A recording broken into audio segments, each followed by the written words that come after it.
Her body crumpled into my arms like something already shattered. My daughter, her face bruised, lips split, one eye swollen nearly shut. She shook against me, sobbing, whispering through clenched teeth. I fell outside. A lie. Fragile. Born of fear. I could feel her heartbeat stumbling against my chest, my own hands trembling, not from shock, but from rage buried so deep it almost felt numb. I called him at once. Her husband, the man I once believed would keep her safe. His voice came sharp, irritated. She just fell. Don't make a big deal out of it. That single line split something clean inside me. Dismissal. Arrogance. At the hospital, beneath the harsh fluorescent lights, the doctor's expression changed as he examined her face. He didn't speak right away. He didn't need to. His eyes had already spoken the truth. Something inside me locked tight, and I knew from that moment I wouldn't rest until I uncovered everything he thought he had hidden. I drove home with her medical report folded in my coat. She slept in the back seat, her body still trembling even in sleep. I watched her reflection in the rearview mirror. The way she flinched when the car jolted, the faint bruise around her wrist. Not a fall, not gravity. A man's hand. But the silence was worse than the marks. Silence carved by fear. Silence taught. When she woke, she repeated the lie, word for word. I fell. Her voice cracked like it had been rehearsed. I didn't push. I didn't let my anger show. Instead, I began to watch, quietly, carefully, the way I used to study financial reports, dissecting inconsistencies. Numbers don't lie. Neither do bruises. At family dinners, I noticed how his fingers pressed just a little too tight on her arm, how her laughter never reached her eyes, how his smile grew wider the quieter she became, control masquerading as charm, violence disguised as care.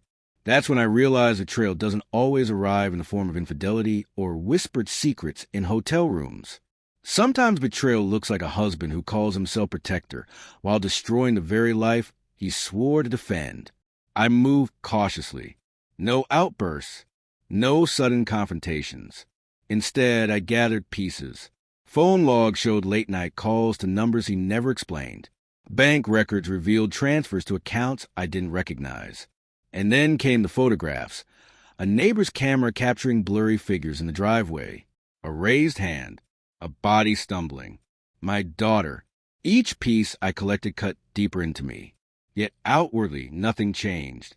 I smiled when expected. I shook his hand when required. Inside, I counted days. I sharpened silence into a weapon.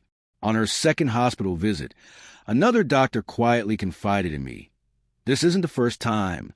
His eyes heavy, his voice low, as he handed me a chart marked with injuries my daughter had tried to excuse. Patterns. Escalation. She never told me, but her body already had. The final proof came through his own arrogance. A phone call he forgot to hide, captured on the answering machine when he thought no one was listening. His voice cold and venomous. If you tell your father, you'll regret it. Remember what happened last time. I played that recording over and over until the edges of his words shredded what was left of my restraint. That night, I invited him to dinner. He arrived smug, self-assured, his hand resting on my daughter's back as though she were property. Halfway through, I placed a small recorder on the table and pressed play. His own threat filled the room, echoing like a verdict. My daughter froze, eyes wide, his skin drained pale. He stammered, It's not what it sounds like. But I said nothing. Silence was my blade. I slid a folder across the table. Medical reports, photographs, bank transfers, every shred of proof. You thought she'd stay quiet? I whispered, my voice calm, detached. Her silence was never yours to own.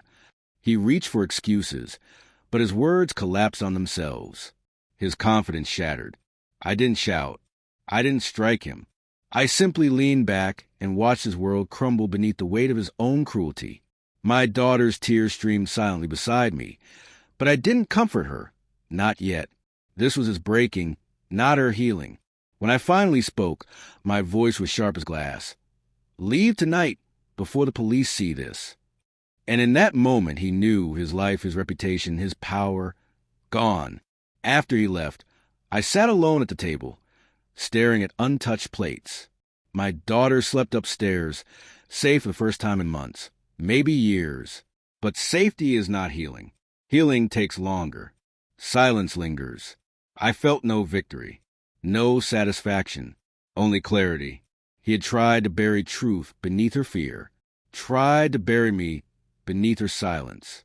But once seen, truth cannot be unseen. I will never forget his voice on that recording. I will never forget how she flinched at the sound of his name. And I will never forgive. Some wounds close. Others stay open forever. This one I will carry like a scar carved into stone. Permanent. Because the truth is this: my daughter may one day heal. But I never will. And neither will he.